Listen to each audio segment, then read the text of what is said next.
He was told he wasn't handsome enough. Not talented enough. Too stiff. Too quiet. Too damn slow to ever be a star. But slow can be patient. And quiet can be deadly. Welcome to Rise Untold, where the stories behind the spotlight come alive. He wasn't born into fame. He wasn't handed a script. He was born in the middle of the Great Depression. 1930, San Francisco. Clint Eastwood Jr., a name no one knew, yet. His father was a steelworker. His family moved around constantly. No roots. No certainty. Just long drives, cheap motels, and a boy staring out the window, dreaming of a life that made sense. He didn't speak much. Didn't stand out. And that made the silence around him louder. He was held back in school. Didn't graduate with honors. No scholarships. No applause.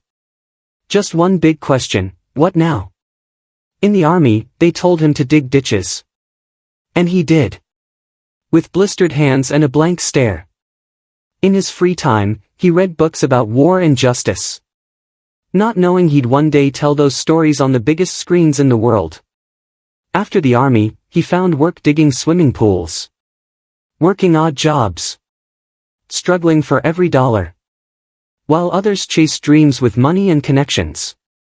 He was chasing them with bruised knuckles and a quiet fire. He walked into Hollywood not like a storm. But like a shadow. They laughed. Said he looked like a tree. Too tall. Too wooden. Kid, you'll never make it. He didn't argue. He just nodded. And waited. Then came the westerns. He got a role in Rawhide. A cowboy with a slow drawl and a silent glare. The world didn't know it then. But this man with no name would one day be remembered everywhere. In Italy, a young director named Sergio Leone had a vision. He needed an American face. Someone who didn't need words to speak. Eastwood got the call. No one expected much from a fistful of dollars. It was low budget. Dubbed. Shot in the dust and sun. But when Clint Eastwood stepped onto the screen with that poncho, that cigar, and those eyes, Hollywood froze. He didn't smile. Didn't scream. He just was. The man with no name became every man's dream. Tough. Cool. Mysterious. Unbreakable. And yet, off-screen, he was still fighting. Hollywood still saw him as a cowboy. One trick. One genre. But Clint wasn't interested in staying in someone else's box. He started watching the directors. Studying the lenses. Asking questions. He wasn't just acting anymore. He was learning to lead. By the time he directed Play Misty for Me in 1971, people laughed again. A cowboy behind the camera? Come on. But he didn't flinch. He didn't explain himself. He made the film. On time. Under budget. And it was a hit. Clint Eastwood had just become something Hollywood rarely allows. An actor and a director. A storyteller who owned both sides of the frame. Then came Dirty Harry. A role that changed cinema. And changed him. He played the lawman who didn't play by the rules. A cop who asked one brutal question. Asterisk, do you feel lucky, punk? Asterisk. Audiences roared. Critics raged. Some called it dangerous. Others called it genius. But no one could ignore it.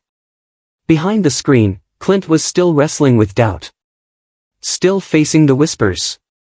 That he was lucky, not skilled. That he was stuck in macho roles. That he couldn't show vulnerability. So he made Bronco Billy. Honky Tonk Man. Bird. Films that were tender. Painful. Beautiful. He didn't chase trends. He followed instinct. And when studios told him to retire, he just nodded. And made Unforgiven. 1992. A western about violence, that wasn't about violence. It was raw. Reflective. Old wounds. Older regrets. It wasn't about killing. It was about living with what you've done. It won Best Picture. Best Director. And finally, the respect he had earned 1,000 times over. But even that wasn't the end. Clint Eastwood doesn't end. At 70, he made Mystic River. A haunting story of pain and childhood scars. Then $1 Million Baby. A boxing movie that broke hearts. And then Gran Torino. An old man with a gun. But it wasn't about guns. It was about redemption. He kept directing. Kept pushing. Kept showing up. While others faded. He burned steady. While others chased youth. He chased truth. And when people asked why he never stopped, he gave no long speeches. No ego. Just this. I just like telling stories. Clint Eastwood became a legend not by being loud, but by being real. Consistent. Relentless. No scandals. No masks. Just a man who worked. A man who believed in silence. In grit. In earning it. He didn't fake emotion, he buried it deep and let it leak through his eyes. He didn't play heroes. He played men. Flawed. Broken. Brave. The reason people call him timeless is because he never tried to be trendy. He was himself. Always. Even when Hollywood tried to move past him. Even when critics changed their minds. Even when the world spun faster and faster. He moved at his pace. And still won. Clint Eastwood made 50 years of movies without being a loser. Because he never played their game. He made his own. The quiet kid from a dusty road became a master of the camera. The steelworker's son. Built stories that will outlast steel. When others quit after failure. He waited. Worked. Rose. He taught us that manhood isn't volume. It's discipline. That age doesn't define relevance. Purpose does. That you don't need to talk big. If you act big. He became the man others pretend to be. Not by magic. But by choice. And now, at 90 plus, he's still creating. Still leading. Still proving. That legacy isn't luck. It's what you build. Day by day. Scene by scene. So if you've ever been doubted. If you've been called too slow. Too old. Too quiet. If they told you it's too late. Remember him. The soft-spoken cowboy. The reluctant giant. The shadow who became a legend. Clint Eastwood didn't shout. He didn't beg. He didn't wait for permission. He just worked. And worked. And worked. No spotlight. No shortcuts. No applause waiting at the end of each take. Just long nights. Empty rooms. Rehearsed lines and quiet tears. While the world worshipped the loud. He chose the lonely road. While others burned bright and fast. He lit a slow fire, and kept it burning for decades. He didn't ask for attention. Didn't beg for validation. He knew, if he stayed true to himself. Eventually. The world would catch up. They called him one-dimensional. A relic. A fossil from a dying genre. But the thing about fossils is. They're evidence. That something powerful once walked the earth. Clint Eastwood never needed to be liked. He needed to be real. He didn't perform for claps. He performed for truth. And the truth is. Every frame he ever stood in. Was a war. Between who the world told him to be. And who he chose to become. When critics said he lacked range. He stayed silent. And made films that shattered hearts. When producers said he couldn't direct, he just did it. Over. And over. And over again. No press conference. No ego. Just results. He mastered the art of letting his work speak. He didn't chase awards. But they came. He didn't chase fame. But it followed. Because when you build something with your soul, it echoes. He taught us that resilience doesn't have to scream. It can whisper. It can sit in the back of the room. Until one day, it's the only thing left standing. They underestimated him for years. They boxed him in.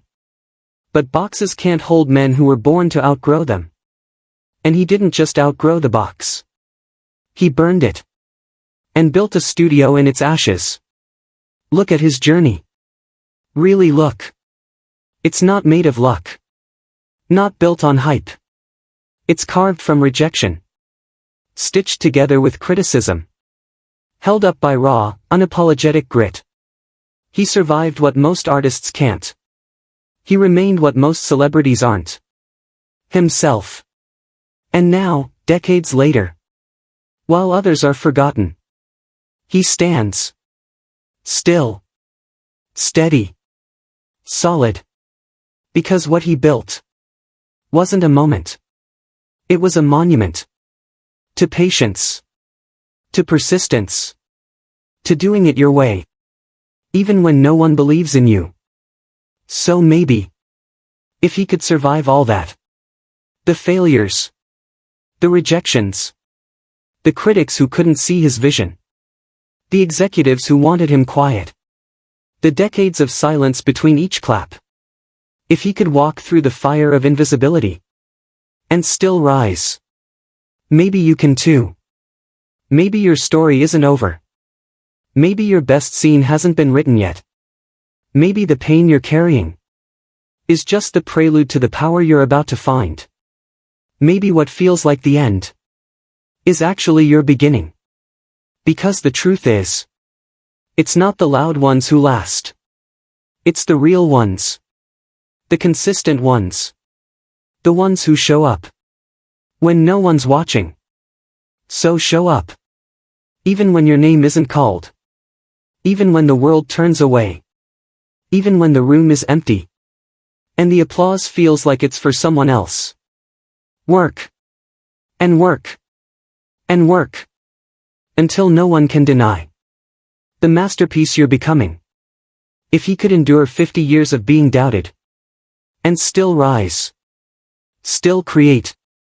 Still matter. Then maybe. Just maybe.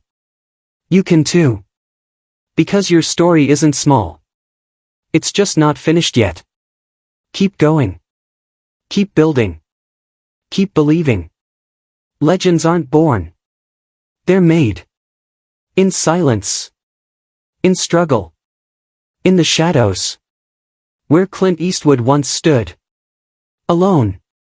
Determined. Unshaken. And look at him now. So go ahead. Make them wait. Make them doubt. Make them laugh. Then. Make them remember you.